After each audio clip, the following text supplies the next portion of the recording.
أعوذ بالله من الشيطان الرجيم بسم الله الرحمن الرحيم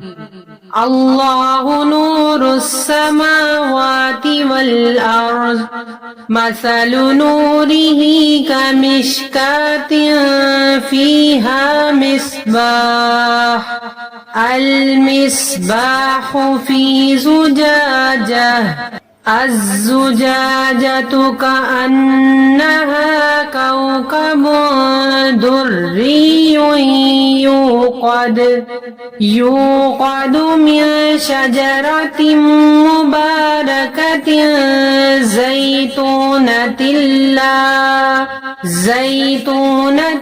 لا شرقية ولا غربية يكاد زيتها يضيء ولو لم تمسسه نار نور على نور يهدي الله لنوره من يشاء ويضرب الله الأمثال للناس والله بكل شيء عليم صدق الله العظيم।